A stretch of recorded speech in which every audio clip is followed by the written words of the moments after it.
She drained our joint account and texted, "I'm leaving you. Good luck surviving." I replied, "You too." She didn't realize the account was set up as a business line of credit, solely in her name. The bank began calling her about the $80,000 debt within the hour. I, 31 male, was with Chloe, 29, for 6 years, married for 3. The text came while I was at my desk job on a Thursday afternoon. "Just emptied our account. I'm leaving you for someone who actually has ambition. Good luck surviving without me. BTW already filed for divorce. Don't try to find me." I stared at my phone, then logged into our banking app. Sure enough, the account we'd been using for household expenses showed the previous balance, $80,000. Here's the thing about that account though. When we first moved in together 4 years ago, Chloe insisted on handling finances. She was working at a bank then, said she knew all the tricks for maximizing interest, getting the best accounts, etc.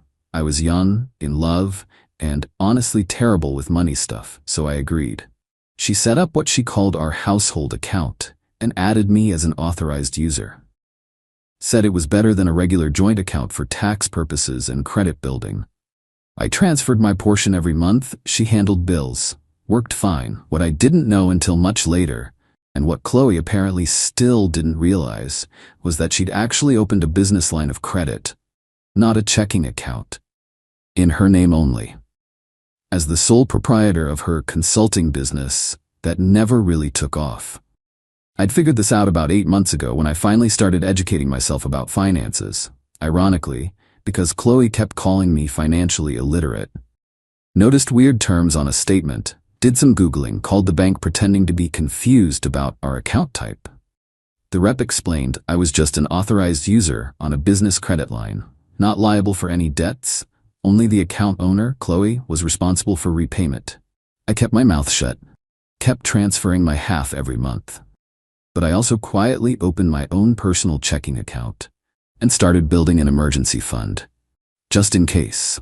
So when I saw that text, after the initial shock, I actually laughed. She'd just stolen $80,000 from herself, from a credit line she'd have to pay back, with interest. I texted back, "You too." Then I waited. Took exactly 73 minutes for my phone to explode. Chloe calling, declined. Unknown number, probably her mom, declined. Chloe calling, declined. Text from Chloe, "What did you do?" Text from Chloe, "The bank says I owe them money." Text from Lee, "This is your debt too." Text from Chloe, "Answer your phone." I screenshot everything, then blocked her number. 20 minutes later, her sister Meredith called. I actually liked Meredith, so I answered. "Theo, what's happening?" Chloe's hysterical. Something about the bank calling about a massive debt.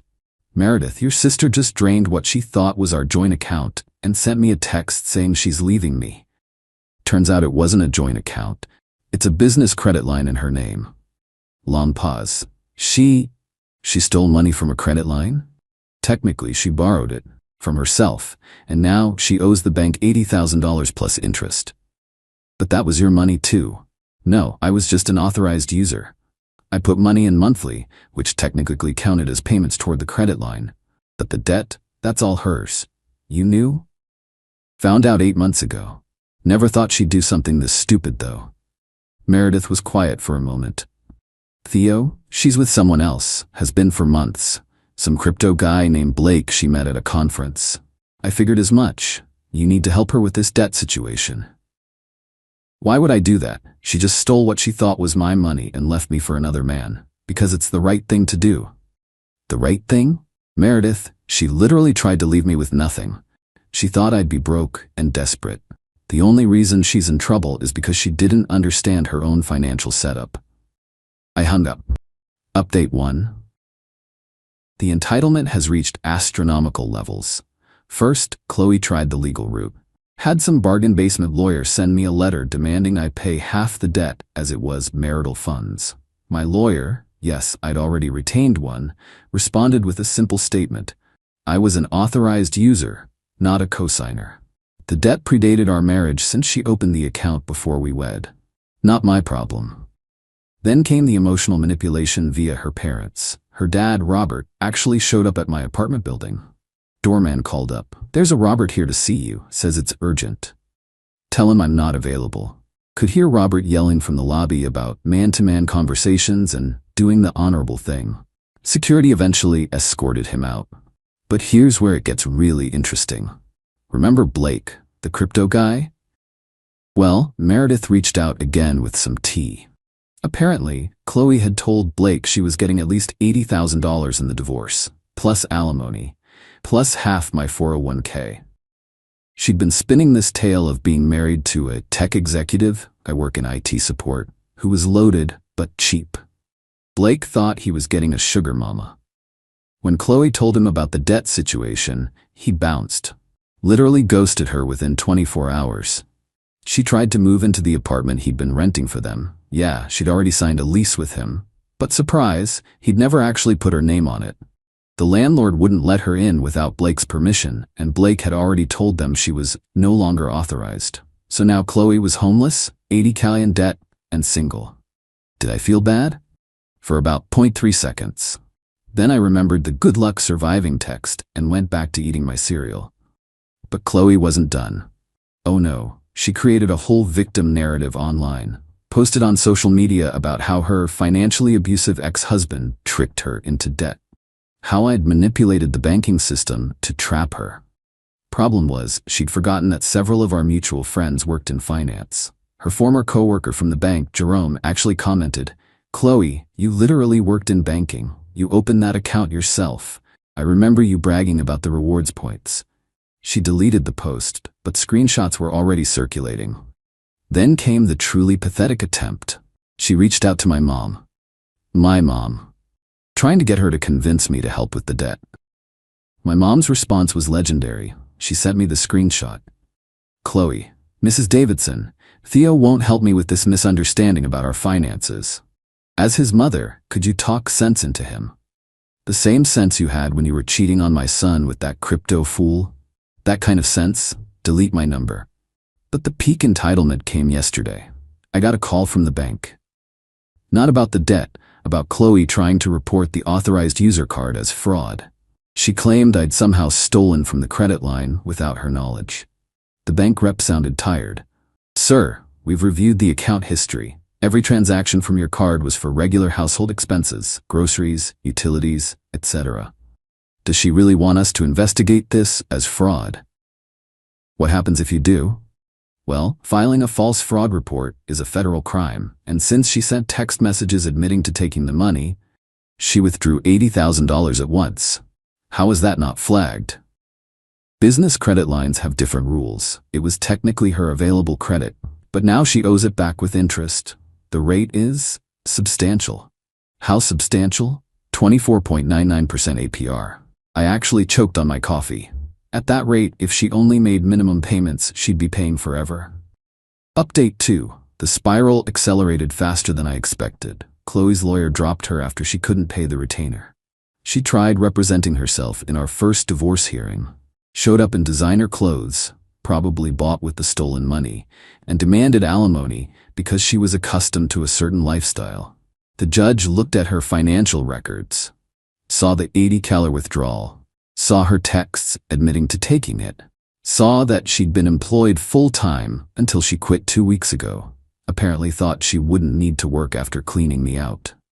Judge, "Ma'am, you withdrew $80,000 from a credit line, quit your job, and now want your ex-husband to support you?"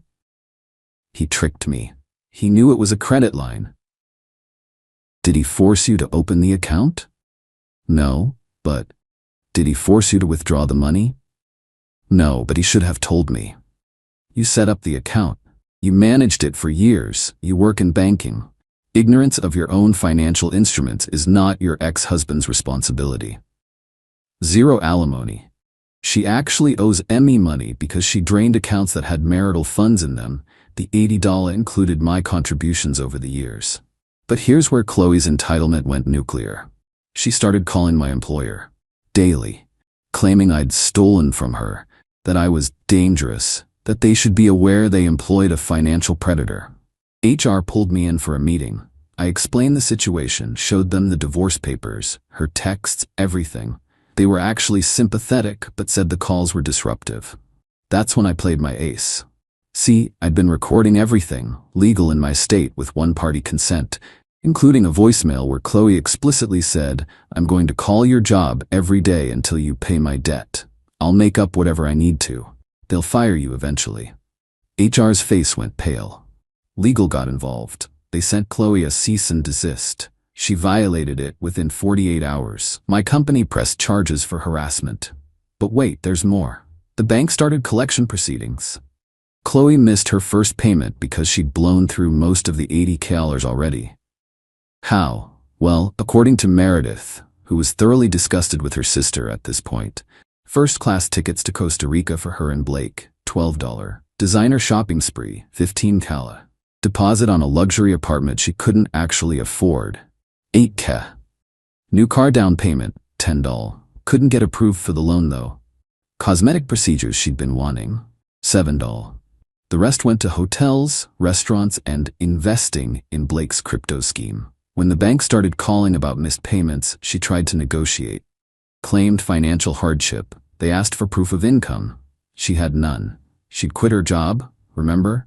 They accelerated the debt. Full $80 plus accumulated interest due immediately. Chloe's solution? She tried to get Robert to co-sign a consolidation loan. He refused. She tried her mom. Also refused. Even Meredith said no.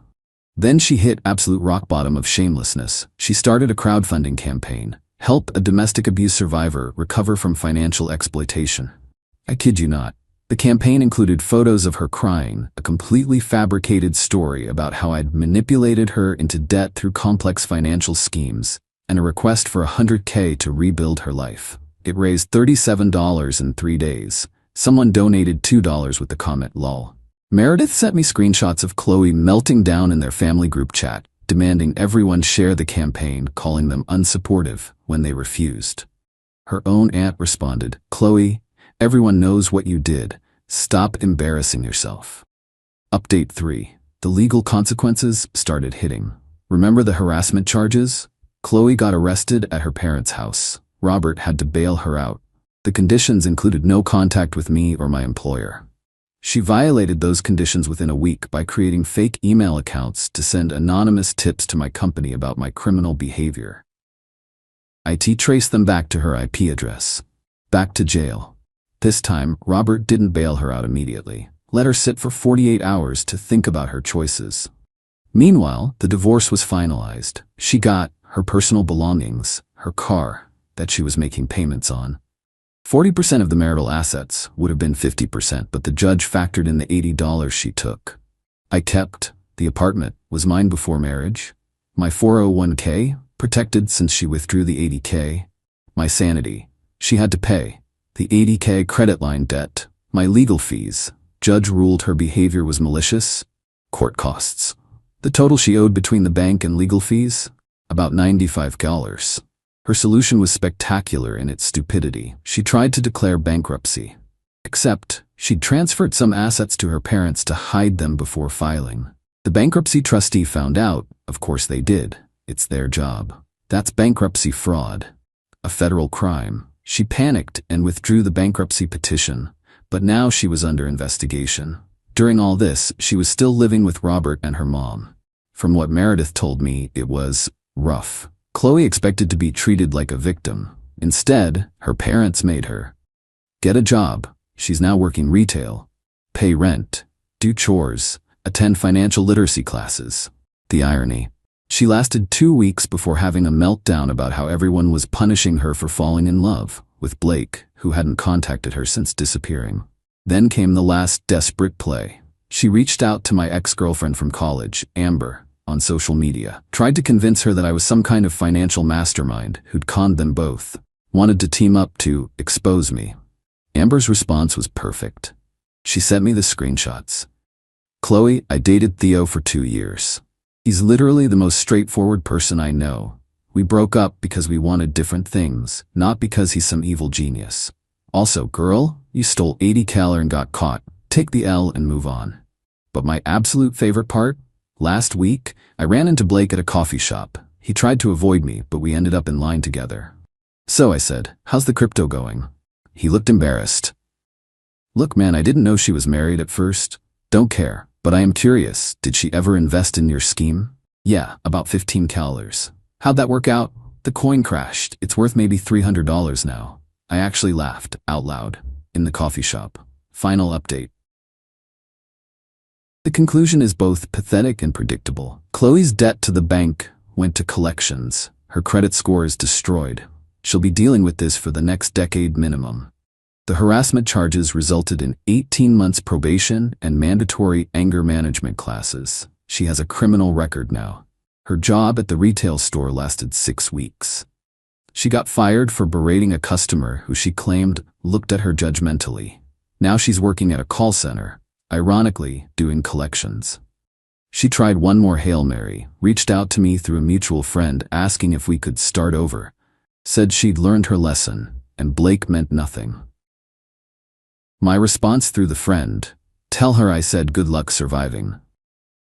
The mutual friend later told me Chloe went ballistic, screaming about how I'd ruined her life and set her up. Robert finally kicked her out after she tried to steal checks from his checkbook.